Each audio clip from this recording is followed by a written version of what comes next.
Hello everyone, OT Life Hacker here with types of laces for shoe tying. So we had our video before on 6 ways to teach your child how to tie shoelaces. If you want that video, look in the description box below for it.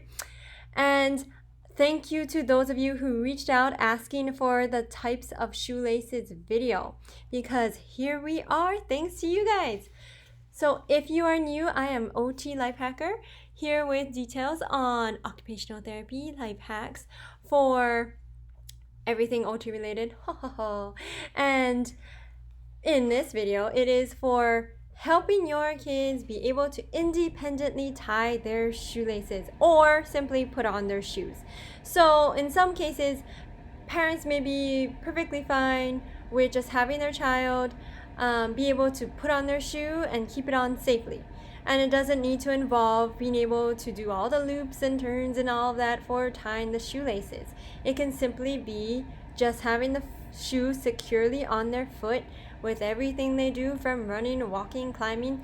And so we have this video for types of shoelaces, which is basically alternatives to shoelaces, so that you can eliminate all of the work that is needed for tying shoelaces.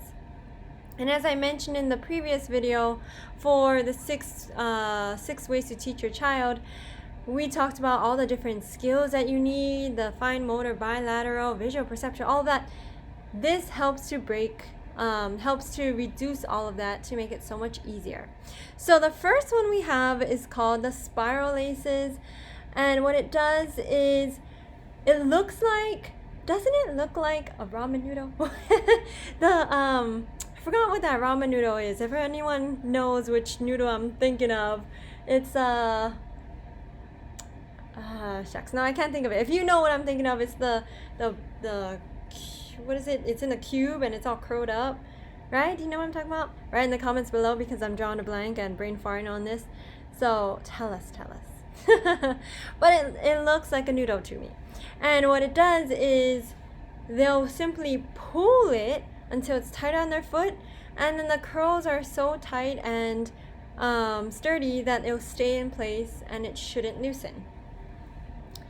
And if you're wanting this resource also, I will put it in the description box below, and I also will put in some Amazon links, which, yes, it actually does help me if you choose to use that. You don't have to use it, of course, but I'll put in the Amazon link. Simply, the main reason is so that you can see what I'm talking about for yourself.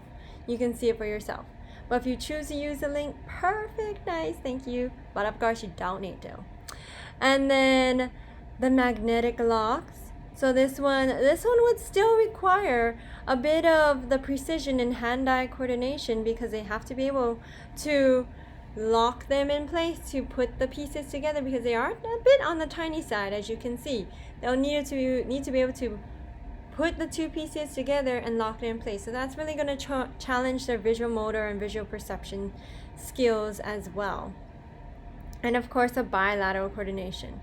So if those are areas that your child is still needing to work on and they have these magnetic locks, then you may want to consider working on that skill that is needed to be worked on. And if you are wanting a video to know how to work on like the bilateral coordination, fine motor, hand-eye coordination, visual perception, hand strength, all of that, let me know in the comments below.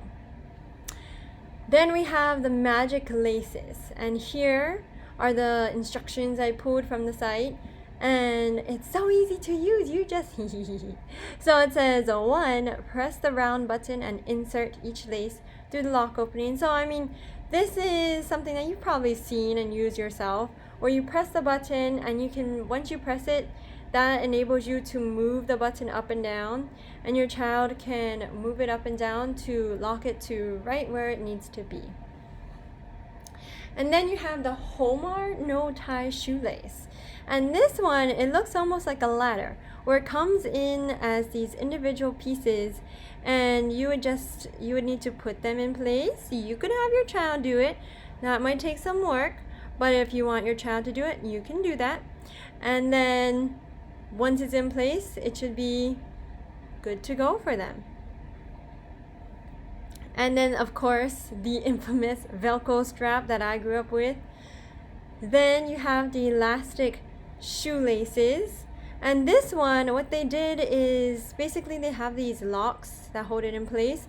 Once you find where you want it, you'll cut it off. As you can see here, you'll snip it off and it will just be locked in place forever. But I personally am not a huge fan of this, simply because as your child is constantly developing and their feet are going to get bigger and wider. And even for us, as we run, you'll find that your feet might, or with anything throughout the day, you might find your feet feel bigger, wider. And so you might need to adjust the shoelaces. So this will take away that ability to adjust the shoelaces. And you might need to get a new shoelace. So I feel it's a little bit on the cumbersome side, but if you find it practical for you, you could use that. And then the Caterpie Shoelace. So as you can see, it's like little balls and then a flat part, little balls, flat part. And what that does is it will lock it in place for you. You'll put it at just the right place for them, and then it can lock in place. And again, this one I actually do like more than this one because you can adjust it. If your child's foot gets bigger or wider, you can adjust it to the next little caterpillar ball.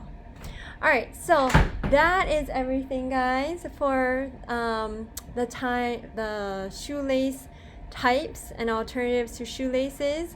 There is plenty more out there, and if you would like to share about the others that you know of, please do in the comments below, and please do like and subscribe. Thank you guys so much. Bye.